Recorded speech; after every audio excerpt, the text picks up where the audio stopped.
All right, let me start off with this. Did you know your first email is your first interview? Right. So oftentimes students fail at this very first stage. I'm talking to you from my own experiences. I received many emails from students which are like poorly written, and there is no formatting with errors, unclear information, and sometimes these emails can be needlessly wordy. And if you are a busy person, like most of the professors, advisors, or the recruiters, this really puts you off, right? So, as undergraduates, it is always good to understand how to write a proper email. And this can land your first job interview, or this can land your first scholarship as well. So, let's get on with it. I know it seems like a very easy thing to do. As a result, we tend to ignore and become sloppy.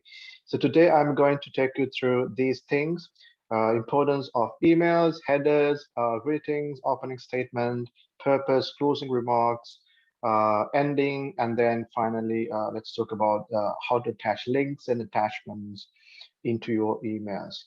So let me talk about why the emails are important first. Okay.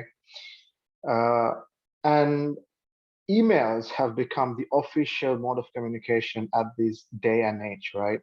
And this is place where you can show your communication skills, right? So sometimes you may lose your first job opportunity or your first job interview or your first scholarship interview just because you wrote a bad email. So that is tragic, right? So therefore, the first impression matters a lot. And writing emails properly is really important when you're applying for jobs, applying for universities, when making connections with advisors, and also, let's say you want to make some connections in a conference, probably with the keynote speaker or a professor, right? Or as a business personnel. So these connections are really important, right? So emails, uh, writing proper emails are really useful in these circumstances.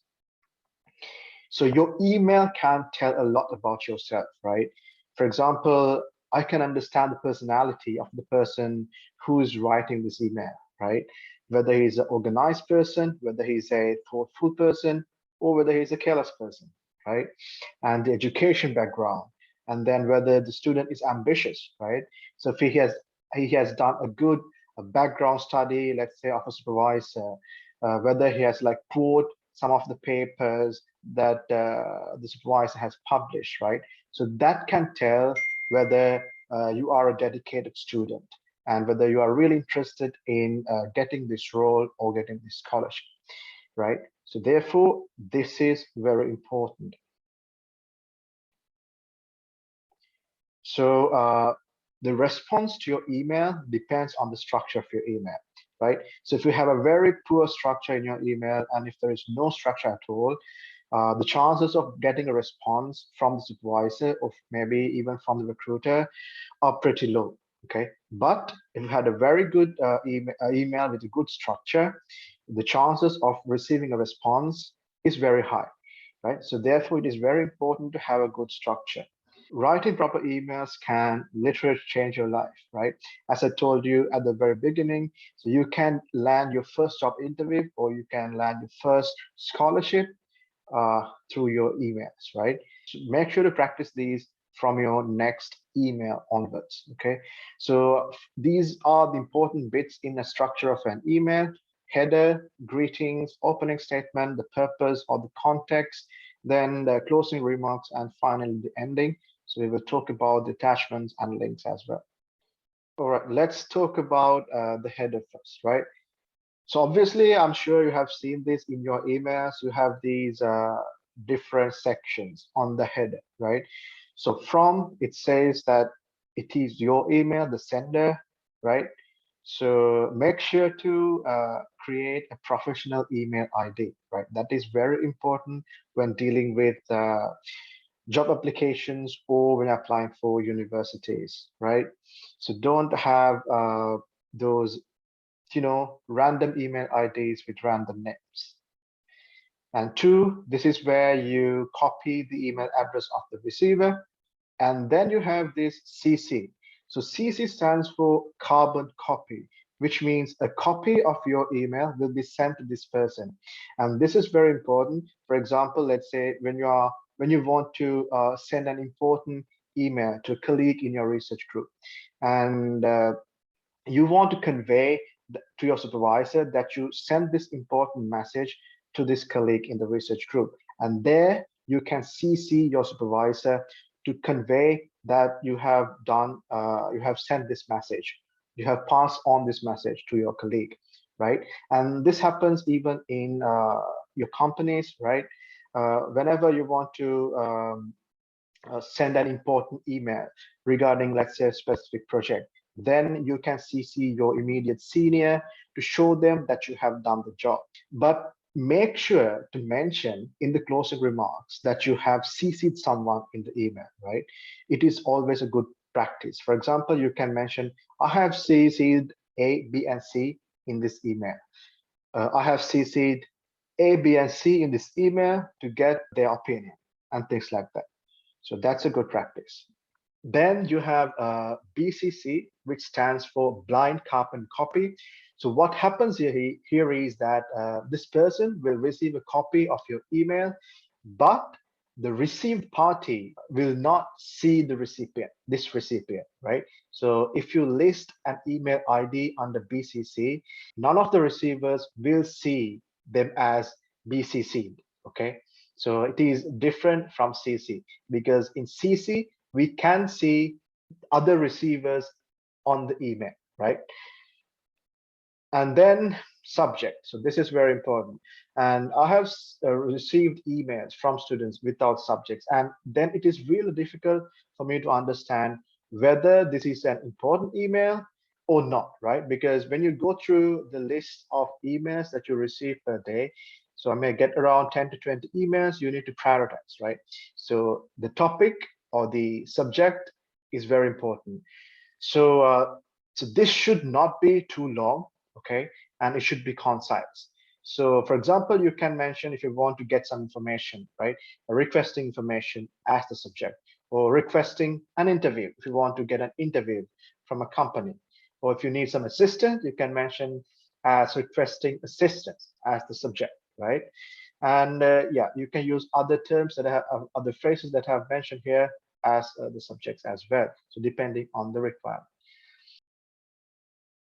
Next, we have greetings. So it is always good to open your email with a greeting. And this is one of the email etiquettes, right? So if you don't know the receiver, you can start by saying, dear sir or dear madam. But if you know the name of the receiver, then you can start your email by saying, dear Mr. Janaka or dear Dr. Janaka, depending on his title. So this may change from country to country. For example, in the UK, it is a common practice to send an email by saying, hi, James, or hello, James, but it may not be the same in some other countries, right? And when we are sending a professional email, we tend to address the person by the surname, right? So there you can address your email by saying, dear Mr. Jayasekara or dear Professor Pawar, by using his surname, right? But once again, this may change from country to country, because it is okay for me to address my supervisor as hi Gavin without mentioning his title, because I know personally that he's okay with that. But if you don't know that he or she is okay by addressing him directly with his name, then please go ahead and use the professional way of just saying dear Mr. or Doctor, depending on his title. And then you can have other greetings such as good morning or good afternoon, depending on the time of the day as well, right? By replacing dear or hi or hello. Then you also can avoid these greetings in a long email thread. So I'm sure you know what an email thread is.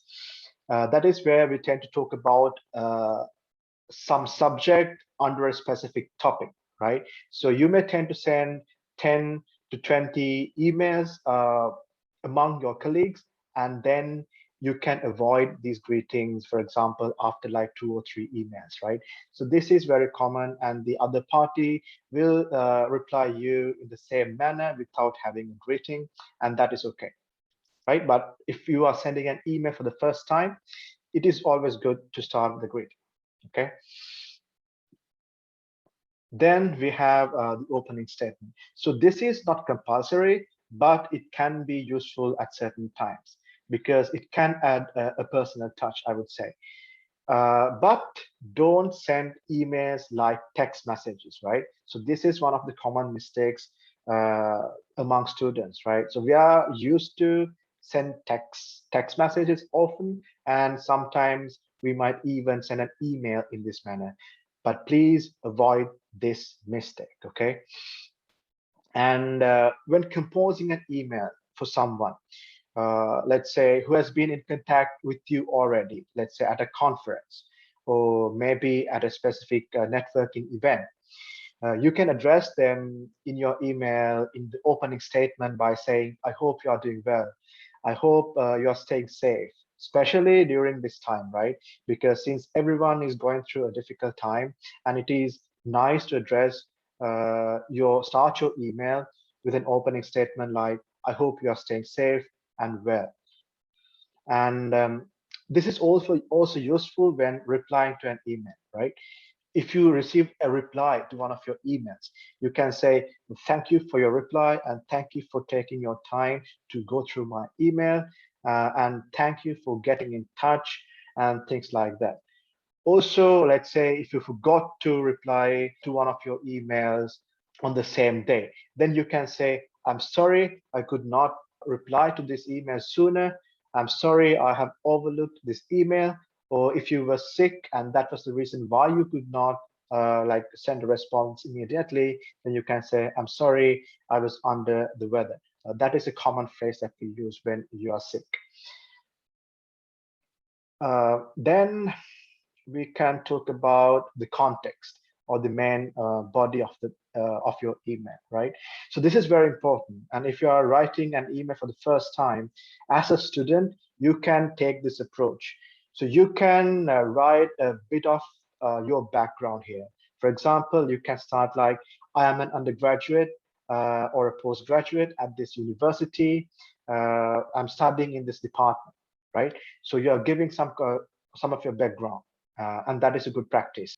Also, let's say you have attended a conference and you wanted to get in touch with the keynote speaker or one of the speakers. Then you can mention in your email like, I attended your recent talk and presentation or webinar, and I found it very intriguing or very interesting. So I would like to keep in touch. Or else, let's say if you're approaching a supervisor. So this is a very good practice. It is always good to read several of their research articles before getting in touch with the supervisor. That shows the supervisor that you are a dedicated student, and that will also get the attention or grab the attention of the supervisor as well. So you can write like this, I read a recent article on this journal and I found this theory or I found this application very useful. And then after that, you can get on to the main body of your email, right? And let's say if you wanted to get some information using an email, then you can start by saying, I'm writing this email to inquire about, okay? Whereas I'm writing to let you know about my interest. And you can also have other phrases like, I would kindly like to know the following details, and you can list those details point by point without writing a lengthy and a bulky email. Also, the last one is also important. So for example, you can mention, I would highly appreciate if you could answer to the following questions, and you can have a set of questions one by one. So that makes your email very clear, and the responder, the receiver can respond to your points directly, right? Then the closing remarks. So this is not compulsory, but it is a polite thing to do in email conversations, right? So for example, you can end your email by saying, thank you for your consideration. This is useful when you're applying for a job or applying for a research position. And you can also say, thank you for your support or your cooperation on this matter if you wanted to get more information using that email. Or else, for example, let's say you have done some error in your previous email and then you had to send another email, right? So then you can end your email by saying, sorry for the inconvenience caused and things like that, right? So these are polite ways to end your emails. And also you can add these phrases as well. For example, these are important once again when we are applying for jobs or research positions. You can say, if you need to know more details about me, please feel to get in touch, right? Or if you need more information, please do not hesitate to let me know. And sometimes, let's say if you are applying for a job, you can use this phrase here. If you have any questions or need clarification, call me or contact me at this time using this number, right? So you can give those details. And then also you can these phrases as closing remarks as well. For example, looking forward to reply. I look forward to hearing from you. I'm eagerly waiting for a positive response and things like that, right? So the ending. I'm sure you have seen in my emails that there is an email signature, right? So this is because this is a common email format that we have, and all of our researchers and our professors tend to follow this similar format. And this is the case in the companies as well, right? So they may have a specific format for signature, and you can ask the HR to get that format and make your signature in that manner. But for now, as students, what you can do is you can write your name, right? You can write your name and then the department that you're studying and then the university. So that makes a very simple signature for you. Also, you can add your email address and your telephone number at the bottom, and this will make your email looks professional. And then we are coming to links and attachment. So this is very important once again when we're applying for research positions or for jobs, right? So you can always attach your CV along with your email, but make sure not to attach other unnecessary items. For example, if they haven't requested your transcript or your, let's say, degree certificates, then please do not attach them. But it is all right to attach your CV always, okay? And it can be your academic CV or it can be your resume, depending on the requirement. And let's say if you have some publications and if you want to let your supervisor know that you have these publications, one of the best things that you can do if you have a long list of publications is that you can make a repository in a cloud, for example, maybe in OneDrive or on Google Drive, and then copy the link in the email. For example, you can say, please find a list of my recent papers or publications here, and you can copy the link there, right? Also, let's say if you have done a lot of projects as an undergraduate, right? And if you have your own GitHub, then you can copy the link of your GitHub profile and put it there, okay? So that will enable the receiver or your supervisor to get a better understanding of your work. And that is very important, right? And also, it is really important to make sure your attachments and your links are working properly, because the last thing you want is to send an email with the link which is not working or which direct you to some other place, right? So please make sure to double check your links or your attachments before sending an email, right? So yeah, so these are the tips I wanted to cover in this session, and these are very important. I hope this was useful, and please make sure to use them as required in your emails from now on. Thank you.